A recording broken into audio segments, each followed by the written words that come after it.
All right, this is Dustin with DC Customs. We're here to talk about one of our newest builds in the shop, 2023 Jeep JL 392.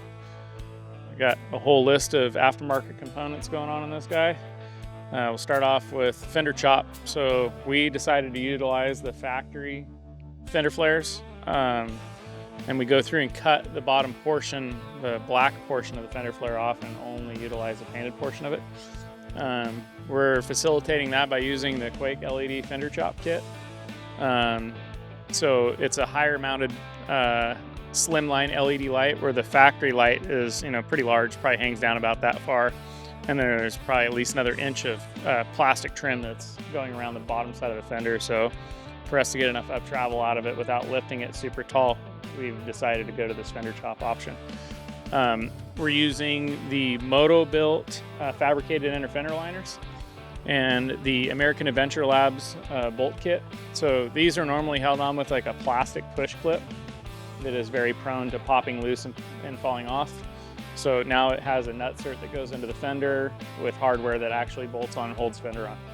And then we go through and manufacture a fender brace kit that mounts the backside of the fender, because the plastic itself doesn't have a ton of rigidity. The factory fender has like some internal plastic webbing and stuff that is holding the fender solid, but we're cutting all of that out. So we're replacing that with a part that we manufacture out of aluminum and powder coat. Suspension wise, on this vehicle, we're using Metal Cloak 4.5-inch progressive rate coils in the front, with Metal Cloak sway bar end links, King 2.5 adjustable series fender reservoir shocks, and King air bumps in there also. As far as steering components on this, we're using the WFO aluminum steering system. It utilizes the Fab series tie rod ends, and on the drag link, we're using an Apex end. The Apex end is a smaller diameter, smaller height tie rod end. We learned early on that running the Fab series, which are super durable and bulletproof, we couldn't get enough up travel out of them.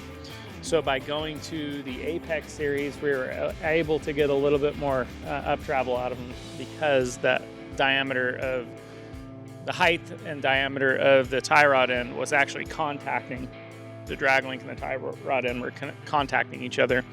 Switching to that, we were able to pick up some up travel out of it. We're also using WFO track bars front and rear.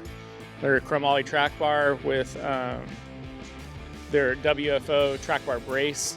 There has been some issues with the JLs having a failure at the frame side, but adding this bolt-on brace totally eliminates that problem.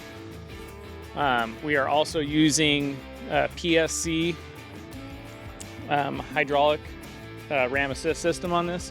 This vehicle from the factory comes stock with an electric power steering pump. We have eliminated that electric power steering pump and gone to a belt-driven hydraulic pump on the motor with an assist ram. We manufacture a high clearance track bar bracket on the axle side that we cut the one off of the Ultimate 60 to make room for the PSC ram assist ram. And then we go through and weld our tabs into the Fab series tie rod end, and then we have another set of tabs that we connect to the axle housing. The wheels and tires that were chosen on this build were the Nitto Trail Grappler MTs and they're a 1350/17 with a set of Raceline beadlock wheels. They also spec'd it to do a set of Rockslide Engineering steps. We opted to do the additional armor plating for abuse, so they hold up longer. Cool thing about them is they have an automated step, so there's enough room for the front and rear occupants to get in easily.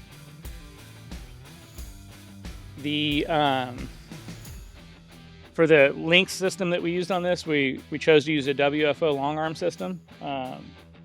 If you look, like the factory components, so right now with the WFO system, the lower links are connecting all the way into the transmission crossmember, where the factory connection point is roughly about here. So you can see the additional length of control arms that are added for additional suspension travel and lift.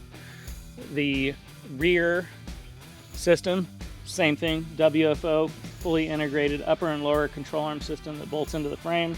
You can see right here in the metal cloak belly system, it's cut out for the factory control arm mount, so you can see how much longer this lower control arm is compared to what the factory location is. The metal cloak belly plate system is normally a zinc colored coating on it. We have to go through and do some cutting and modifying to make the belly plate system work with the WFO kit. So we opt to powder coat them after the fact. We make some modifications to them, cut on them, weld them, grind on some areas. So if we don't do that, we'll end up getting rust in all those areas. So we decide to powder coat it. The rear, same thing. We're running the Moto built fabricated inner fender liners, King 2.5 fin reservoir adjustable series shocks. We're also running on the King bump stops. We're running a 1.5-inch travel bump stop. On trail rigs, we chose to use the 1.5-inch travel versus the 2-inch travel, just because when you get them loaded down with gear, they're always contacting the bumps. So for a slow speed rig, the 1.5-inch travel is plenty. If the vehicle's being, flogged and beat on hard, you'd want a longer travel to be able to slow down that bottom out rate. But on trail rig, 1.5-inch works perfect. And then we're using the CavFab integrated fabricated tire carrier that replaces the aluminum hinge from the factory tailgate mount. Tailgates on these things are manufactured out of aluminum. They're super lightweight. They're pretty strong, but they're not strong enough to hold a 37 to 40-inch tire. They just won't hold up. So we go to a steel fabricated tire carrier that replaces the hinges and essentially takes the load completely off the tailgate. So all the weight that's being held is being held by the tire carrier, where before the hinge is holding on the tailgate and then the spare tire mount is bolted to the tailgate. So the tailgate is essentially holding the load. The tailgate holds no load anymore. The only thing it's doing is latching and holding it shut. They use an Oilite bronze bushing. So they're pretty much a lifetime bushing. No grease needed, no oil needed, no lubrication, quiet operation, super smooth. They go through and do a mechanical stop on these. Even though the tailgate has a factory arm that keeps the tailgate from opening too far, they added a redundant stop on it. So if that factory tailgate stop was ever to fail, this tire would be able to swing around with the taillight. On the license plate, so this vehicle doesn't have the rear bumper on it yet. It's still at powder coat. We're just getting this thing wrapped up. But the license plate is normally located down here with a license plate light in the bumper. The third brake light is normally on top of the tire, integrated into the factory tire carrier. We've gone through and relocated that. Now the third brake light is right here. We have a set of aftermarket LED license plate lights. And then the camera is mounted here. So normally the camera is mounted center line of spare, but being that the tire is lifted, the vehicle is lifted, the camera is being mounted down here because it still has very similar view aspect as what a factory vehicle would now. If we were to put that up here, we would lose some of that distance on the ground of what you can see. So by moving it down, it keeps it in a better range of view for the customer. As far as operation of tailgate, super smooth, super easy. Early on, we were doing a lot of bumper mounted tire carriers or body mounted tire carriers that had separate latch systems, and I was always constantly getting complaints from customers that their wives couldn't take it to the grocery store. They don't want to deal with the latches. It was too hard to operate. These things are super easy, rattle free, very easy to use. One finger operation to open, super smooth, light. Everything looks and works like it would from a factory vehicle. The exhaust system. So we chose to use an AWE system on this. So AWE is kind of a new system to us. It utilizes the factory cutouts. So on a factory 392, you have a loud and quiet exhaust button on the dash, and that's operating. There's a couple vacuum canisters up here with a set of flaps and inside these two outside tips.